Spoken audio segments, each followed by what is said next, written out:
Berdasarkan studi dan survei Bank Indonesia Kantor Perwakilan Bali ke pelaku usaha menunjukkan lebih dari 80% responden menyampaikan keyakinan bahwa vaksinasi akan berdampak positif pada pemulihan dunia usaha. Vaksinasi membangun optimisme pemulihan ekonomi. Provinsi Bali Trisno Nugroho dalam pertemuan virtual menyampaikan keyakinan akan dampak positif vaksin menguat di kalangan pelaku usaha, meskipun sebagian besar pelaku usaha masih perlu waktu untuk mencapai kapasitas penuh.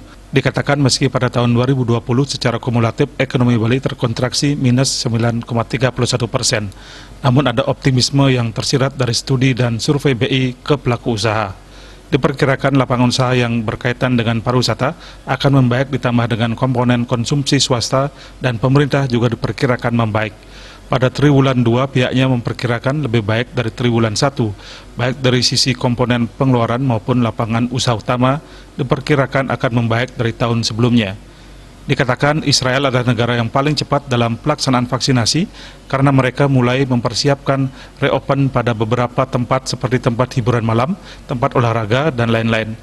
Di Uni Emirat Arab juga hampir menyelesaikan vaksinasi hingga membentuk herd immunity sehingga mereka mulai membuka secara bertahap. Disampaikan optimisme pemulihan juga tercermin dari text meaning penggunaan Twitter.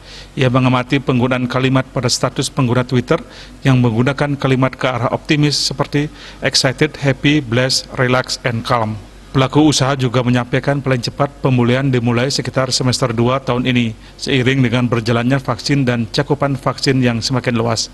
Percepatan vaksin juga terus digenjot oleh pemerintah dan stakeholder, seperti pada saat peninjauan vaksinasi di Ubud oleh Presiden, ada sekitar 500 orang divaksin di sana. Dalam waktu yang sama di Bali juga telah dilakukan vaksinasi pada 5.000 orang. Dengan percepatan vaksinasi akan semakin cepat pemulihan ekonomi dilakukan. Citamaya Bali Post melaporkan.